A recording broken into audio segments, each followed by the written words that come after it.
active. It's a major blow to loggers and sawmills in the country after the Environment and Lands Court banned tree cutting, I should say, in the country. It's not all doom and gloom, as Justice Oscar Angote has allowed cutting of mature trees only in the 5,000 hectares of land that had been identified by multi-agency task force. And as KTN's Daniel Karuki reports, the courts has at the same time barred the government from granting licenses or permits to log and felling of trees of any nature in any forest in the country. A back and forth on logging has been major political fodder in recent times. A statement by President William Ruto while lifting a near 6-year ban on logging left tongues wagging. Sasa miti inaoza huko kwa msitu, watu wanahangaika pande hii, hawana mbao. Unaona ile ujinga iko hii Kenya.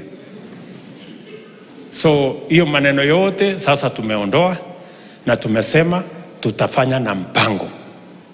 So tumelift ile moratorium ambayo ilikuwa imewekwa. It opened a can of worms as cases were lodged in the court. On Thursday, Justice Oscar Angote declared logging in forests across the country illegal and unconstitutional. The judgment issued concurred with the Law Society of Kenya's arguments that President Ruto's order that lifted the countrywide ban on logging was done illegally without following the due process and the law. In his verdict, the judge observed that despite the Kenya Forest Service KFS stating that it had a strategic plan for tree cutting and planting, it never procured the same in court. The courts have at the same time banned issuance of licenses to cut trees in either public or private forests, but partially issued orders allowing the harvesting of 5,000 hectares of mature and over-mature trees in forests marked by the multi-agency team under the supervision of KFS. Nevertheless, Judge Agote was of the view that there was no evidence that President William Ruto lifted the logging moratorium, saying the roadside announcement captured by the media was not proof that paved the way for logging. While lifting the ban in July this year, Ruto had argued that it had hurt Kenya economically, especially in areas where people depended on logging as their main activity. But this did not go down well with section of the opposition. Tumeondoa ushuru na tumesema, unajua ndio ujue iko tabu hii Kenya.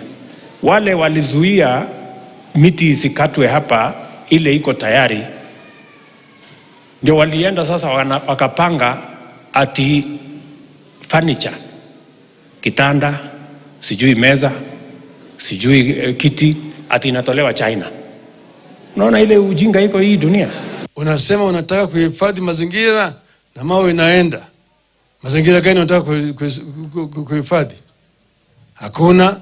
Meanwhile, Environment CS Soipantuya has sacked 23 Kenya Forest Service senior officers alleged to have been involved in corrupt deals within the service.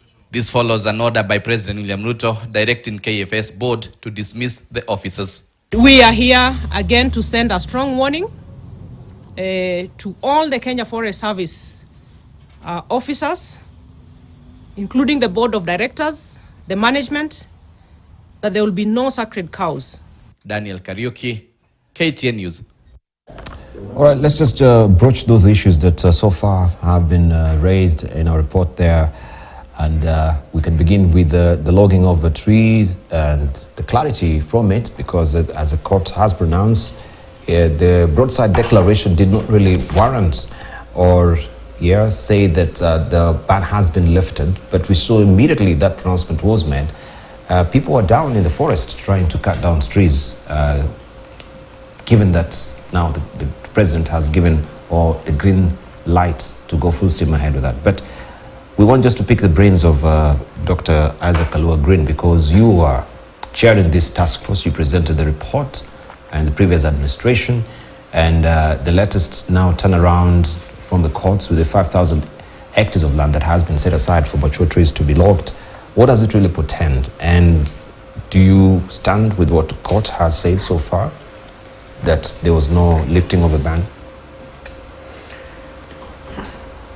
First of all, I was not chair of the task force. I was chair of Kenya Water Towers. This was Kenya Water Towers? Yeah, which hosted the task force. Our very able chair was Madam Kamau. Which hosted the task force? Yeah, the task force and the preparations. Okay, and, my team did a very good job, and I thank them. Allow me also to thank our courts, because this seems to be the place that Kenyans can go to for peace. And I want to thank our judges for a very good job done continuously. You remember immediately after this statement by the president, I called for a press conference where I was talking with my eyes almost popping out because of the pain that I was seeing. And you see, that small window that was opened up for 5,000, if you get the real details, the bulk of how many acres were cleared of trees, logging, just that small window, you will be surprised. Because the problem on management of our forest in this country is not starting now. It is the open space that people keep running into. Come any elections, this is the place where people go to deal with things. And Kenya Forest Service has deliberately been made not to have proper systems. It is a very important institution, and when you look at the information that has been released by Kenya National Bureau of Statistics, KNBS, you will see that growth and income is around the places where the forests are. Our nation, where there is more water, the more income, the more sustainable, everything. And it's something that I wish we can discuss at some day. Kenya Forest Service, sincerely speaking, does not have systems. Ask how many trees have been harvested, the size of a log that has been harvested, the area that has been harvested, the forest material in a specific, you will not get. Talk about the officers and their operation systems. You will find that they even have radio calls that report to a different system from the other, that you find two conflicting institutions in one institution. Talk about the board itself. You will find that there are board members that are not supposed even to be board members in the first place, because they are said to be representing community forest associations, but they themselves are sawmillers. Talk about the political intrigues that are there. When you see the president saying that people have been allowed to do this, na ni ujinga, na ni nini, it's not him who is speaking. It is the information that has just been given to him just before he got to the stage. That, oh, we are your supporters, oh, we did this for you, the community here is suffering, allow us to plant tomatoes and potatoes and maize in the forest, oh, allow us to do some sawmilling. Do you know, even in the same period, haven't I said it here? Haven't I written it on my articles? How double allocation of even the existing licenses were given. And it's happening here. If I can get, me, a normal mwananchi in the streets, can get information of what is happening in the Kenya Forest Service, I can only thank the minister for firing 23 officers. I can only encourage her that there is 23 times 200 that need to be fired. And it is not the time to start looking back to say that this has not happened or this has happened. The place is rotten. The place is rotten. It stinks from heaven to earth. And I'm saying this as an environmentalist and as a lover of the resources that God has given us, the natural resources. We need, and I'm glad the minister has called for a press conference. We laugh with these people, but they are depleting our forest. We laugh with them, but the officers are suffering. The people who are taking care of the 21 blocks of Mau are suffering. They don't have courts for keeping them from warm. They don't have torches. They don't have means of transport. You have an officer in one forest block sitting with 10,000 hectares. They don't have a vehicle. They are living in a place even they don't have toilet, they don't have water. This is the country that we are living in. And this is where I am saying we need to make very serious decisions, not just because of the statement of it.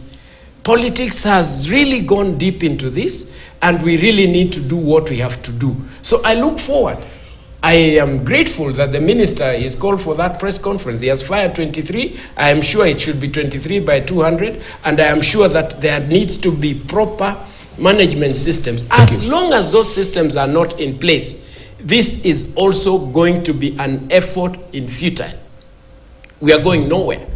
We will get to 2027, and just before 2027, there will be an opening for people to do logging, and immediately after that, there will be a hue and cry, and there will be closure of the same, and it will be opened again in the following year. And for as long as we don't have proper systems, we are just doing nothing. Right. Let me hear from Kipruto Arap Kiro. So when the president made that broadside, the broadside declaration, and it was taken as law,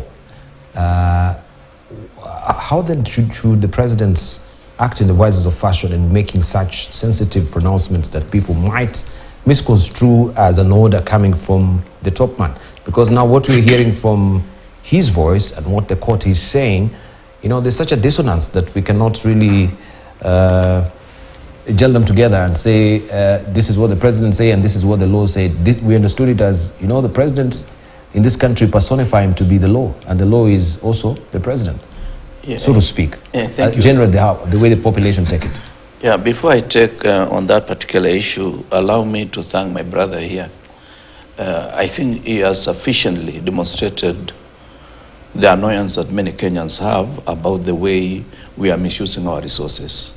Forest reserves are actually resources that belong to all of us. And therefore, we should be careful on how we harvest and how we are able to replant or to regrow the forests. The president, wherever he is, carries the office. And whatever he says, I take it that will be taken seriously. It's only that if the ban was done through a gazette notice, the unbanning of it should be done through the gazette notice. But perhaps, to the best of my knowledge, if it was banned by the president, the previous president, then this one should unban using the same process. And perhaps that is how the court pronounced itself on it, regardless of whether it is damaging or whether it is good. So but perhaps the former president might have used a gazette notice to ban logging. Then the current president unbanned verbally, but without the requisite instruments that his predecessor used. That is the way I take it on the face of it. So yeah, before we even delve deeper, then that will be, we can say, a political statement, right? Yeah, that's so it is for political expediency, but you know, without the backing of the laws, because that has not been degazetted. Yeah, there is of course an active gazettement that is banning the logging itself. It would be a political statement, but I would have expected when he gets back to the office, he should have been assisted to degazette or to annul the unbanning, the banning of logging. Otherwise, I would not want to blame it on him, but I think the president up to now has not gotten good people to assist him. Because the president, whenever he makes a pronouncement, that should be taken seriously. Otherwise, indeed. We cannot take the president to be any ordinary politician. He carries his office wherever he is. And therefore, once he says something, that should be carried by the necessary instruments to put in place for him to have the support of the apparatus of state that are assisting him to run the office. But fundamentally, what Dr. Kalua Green has said is something we must take, and it's not about Forest Service alone. It's about state apparatus. People are taking issues of state like normal business. because the sacking of the 23 officers, I hope, will be followed by a serious audit. Why were they sacked? And is it that some of the loggers might have gotten in confrontation with these officers? So some of the decisions that are taken should be followed meticulously with the necessary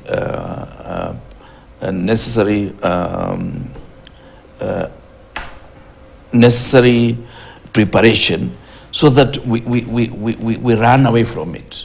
And finally, for this particular discussion, as we think of the normal forests that are planted by Kenya Forest Service or by the administration of the day, we should also rethink our forest cover in terms of how do we encourage farmers to make sure that whenever they have a piece of land, like him in Kajiado, part of it should be a forest. That is the only way we can sustain the forest cover to the required international standards. For us to have a sustainable country. You go to many of these places, like I was in Narok, I told you the day before yesterday. I was in Kajiado the other day, perhaps last week. You go to any place, you see a lot of deforestation taking place, even in ordinary farms. And nobody is replacing some of these trees. Some of the trees take up to 30 years to reach maturity. Some of them even more than 30 years to reach maturity. Now, when you deface them from the earth, you are actually to regrow to the old sustainable tree cover. Will take a bit of time. And it worries me. Like with this El Nino coming, it will carry a lot of soil to the waterways. Right. Let's hear from... Yes. Wanagiru has been in my house in Nakuru. I've created my own small forest. I was not accusing you. Of my own small forest. But I'll tell you what worries me from this pronouncement. First, just that I don't have time. This constitution actually bars any government official from acting on our own design declaration, because it's not law. In fact, it insists that any directive which has an impact on people be in writing. So nobody should have acted on the president's statement without a written authority from the president ordering them to remove that. That is number one. Number two, you shouldn't be worried when the president or the minister fires people on the road. That is a violation of Article 47, due process. These people they are supposed to be written in letters to show cause, so that the due process is clearly followed. The reason why the framers of this constitution made it mandatory is not an option for communication by authorities in writing, was because of the own design declarations of old days. They tried to get away from that culture. So it looked to me that we are creeping back into that culture where the president pronouncement becomes law. And like I think Wanakalu explained here, that sometimes the president can be pressured by people which he is dealing with, and then he makes pronouncement for the purpose, he's a politician, for consumption of those people. The officers whose that pronouncement is directed, they are supposed to ignore those pronouncements because they are not in writing. So when we look at the pronouncement related to tree harvesting and so on, those were political statements and should have been ignored. And therefore the officers who acted on them, they should rightfully so be, the action should be taken, disciplinary action should be taken against them, because they should have waited for the they should have continued doing their job, protecting the forest, until they get a written order to allow logging from the office of the president, if that is the office directly, or from any other authority that they can now respect. So they violated the law, they violated the dictate of their duties, but also the process of firing them is also illegal. It's violation of Article 47. All right. Article 47, the due process has to be followed. Professor Kindiki? Yeah, I think Kenyans are we are a very interesting country because issues concerning documentation and the paperwork is very good. But when we come to implementation, I think that's where the problem is. Like now the Kenya Forest Service, we have very good programs and very good documentation, and the systems are there. But the challenge we have in this country is corruption, which has permitted to the very core aspects of the society. And you find that there's a lot of corruption in the whole issue of conservation of forests and environment and so forth. I remember the former late President Moi, he had this very good intention when he became the first time he became the president, and there was a lot of movement on planting trees, preventing soil erosion and all that.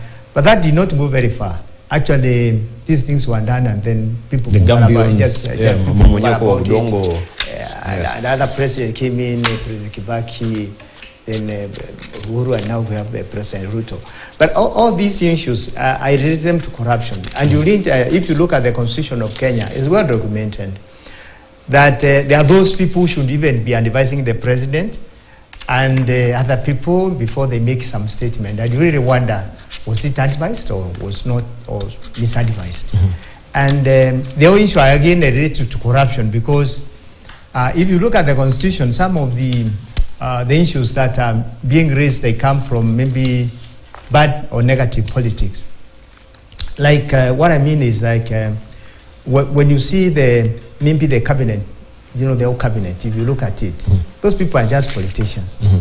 But then they say, if you want to be a cabinet secretary, you are not supposed to be a politician. But in quote, if you look at the whole system, is made politics.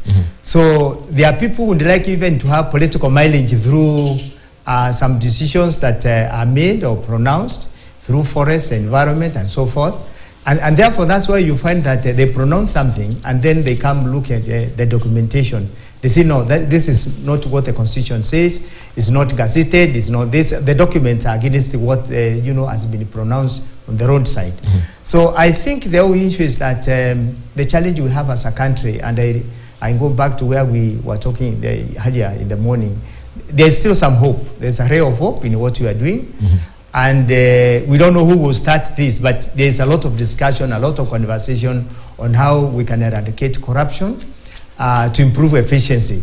That's why the issue of mismanagement comes in, and sometimes we think systems are not there, but systems are there. Thank you. The whole issue is about corruption, and it brings all these issues of the road sign pronouncements and so forth. But I believe something is going to happen, and people have hope that things are going to change in future. All right. Well, I believe that even having said what we have said, there is a lot of hope. We have very good officers in Kenya Forest Service. We have counties that are taking very good care of the environment. All we need to now start doing is just to make sure that we are doing the right thing. The abuse of office and political manipulations, particularly at KFS from the level of board, need to be dealt with so that the president's name is not tarnished and his good intentions are not tarnished, because that is where now we are at.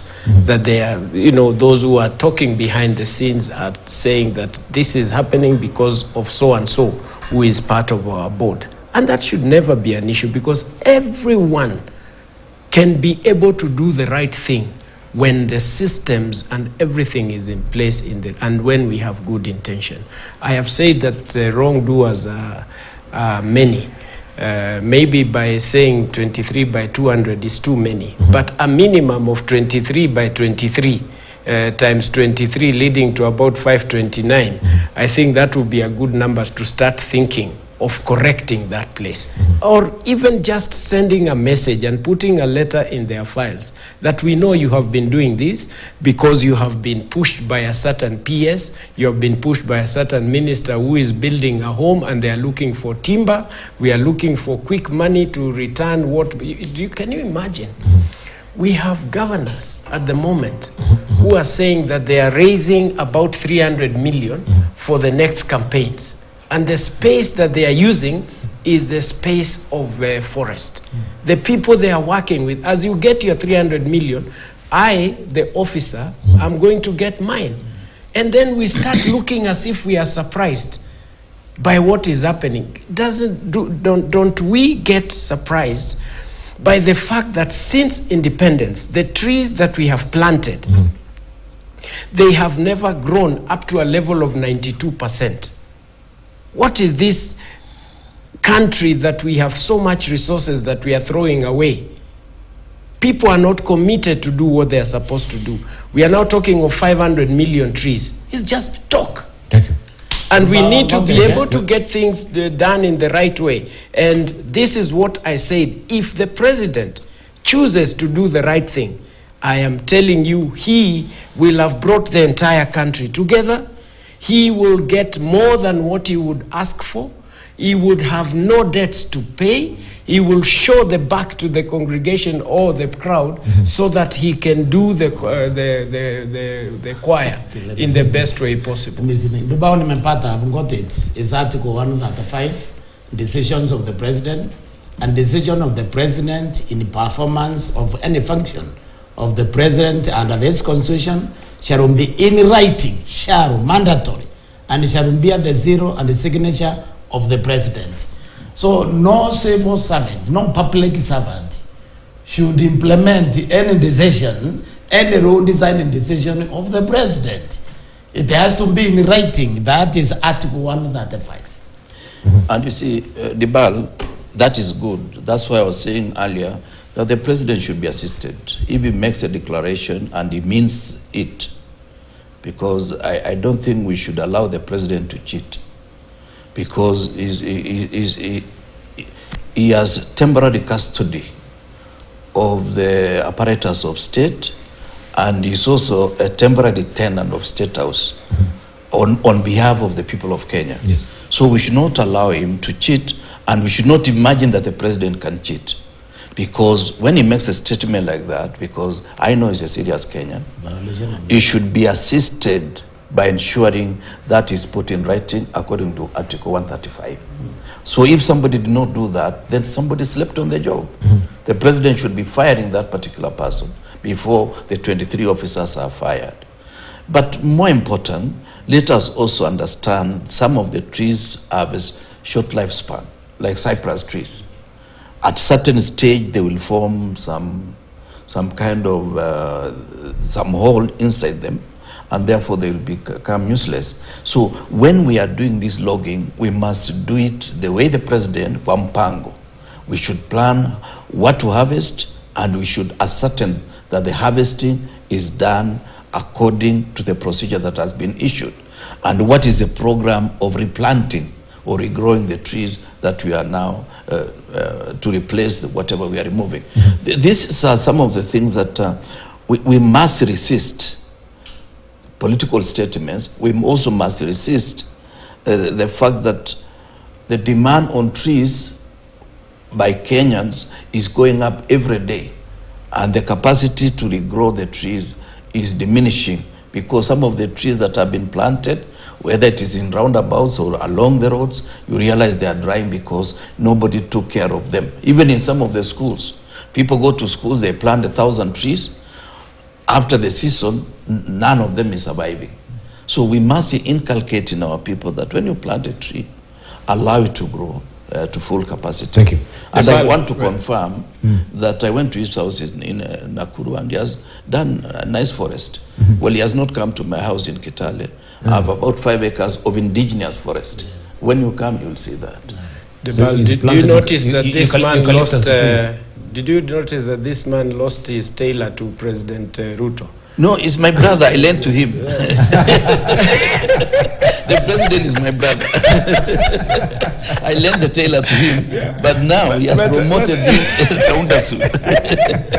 But on a serious note, I think we have so many resources in the forests that we can be able to use to support Kenyans in these difficult times. I wanted to follow up just as winding up on the issue of the forest as well, and the broadside declarations and it being enacted, implemented, because we had the president as well when he was in Kajiado saying that the 240 million revenue in Amboseli Park takeover is a good thing to him. And in fact, it was such a whippy-teary moment for him there, because he said, actually was saying this is one of the best days in the history of not only the people of Kajiado, but the entire Ma Nation.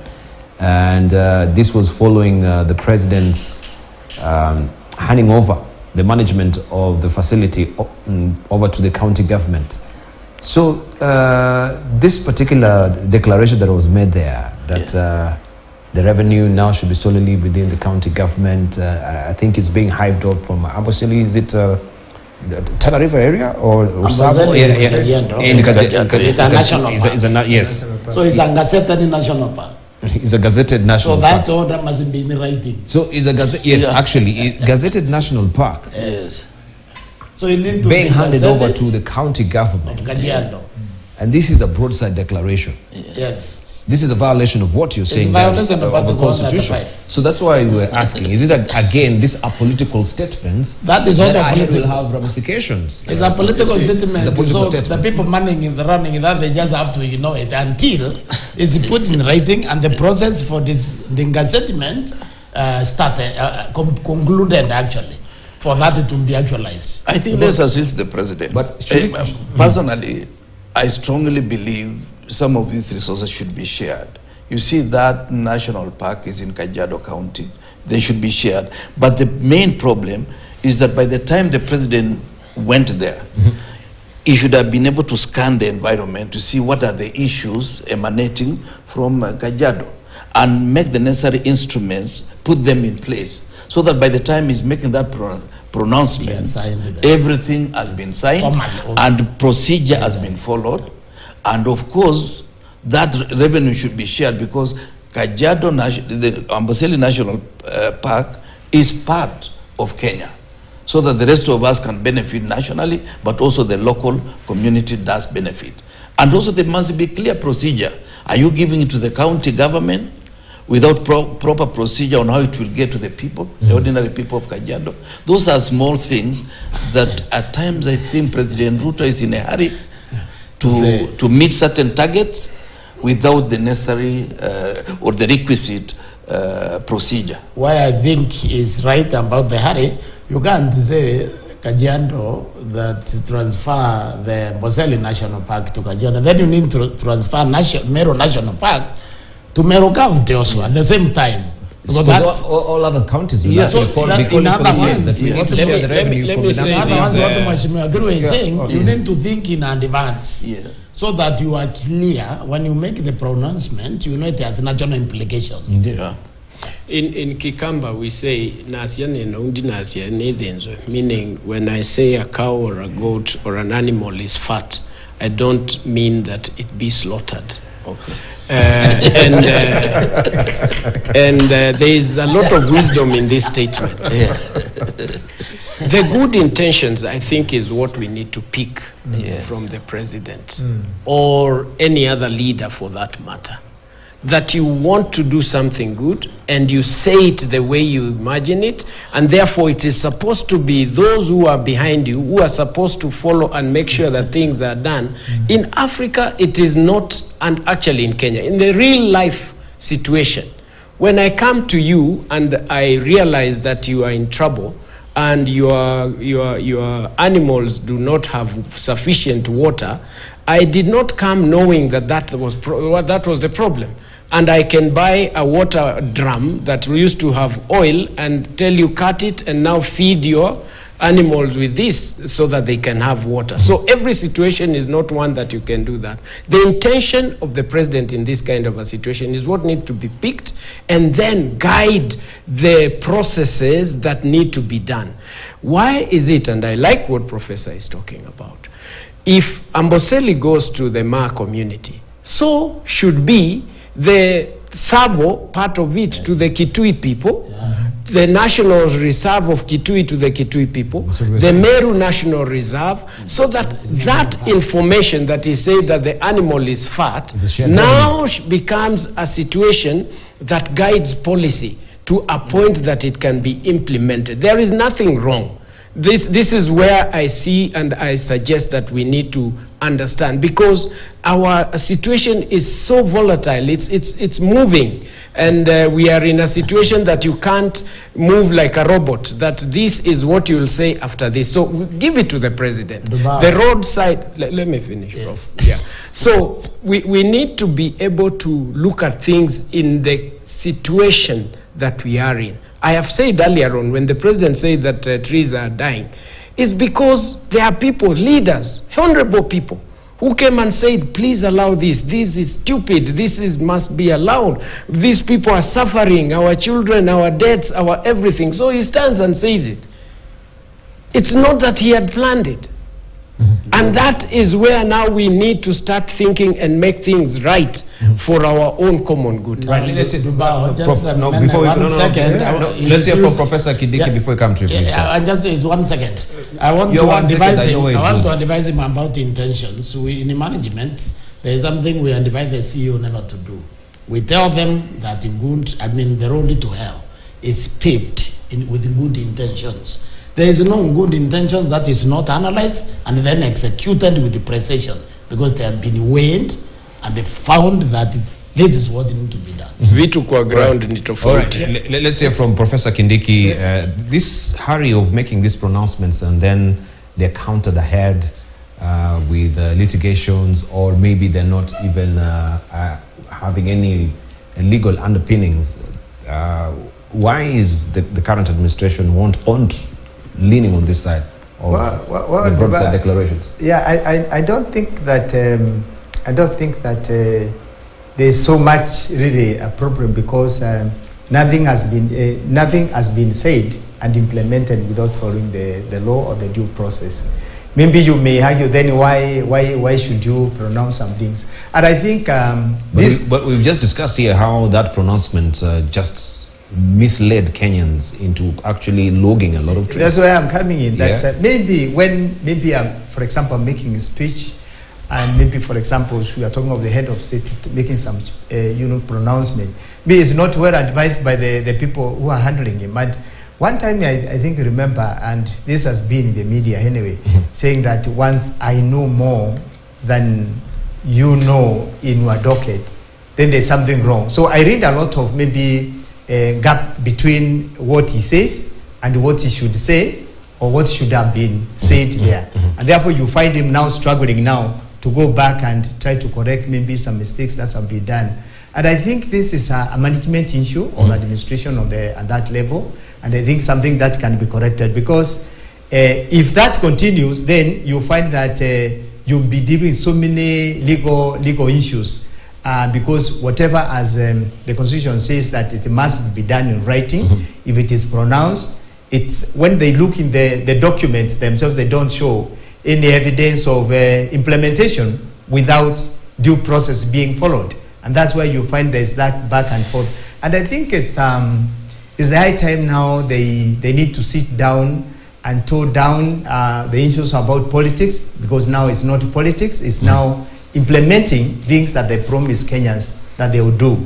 And this issue, if you read the paper and if you see the press today is talking about the deputy president having issues with the Mount Kenya region, and then the other issues come in here and there. You find that the country is still in political mood.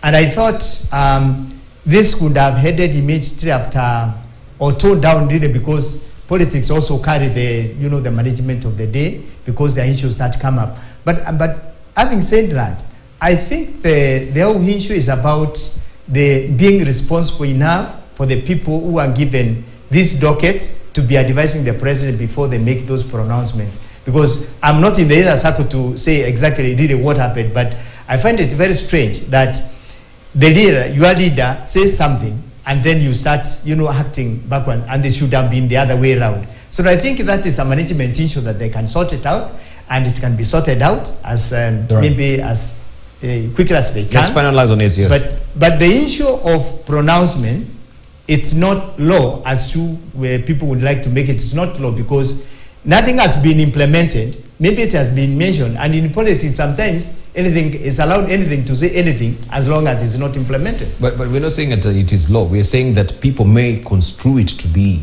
because it's coming from the president, so they'll act on it.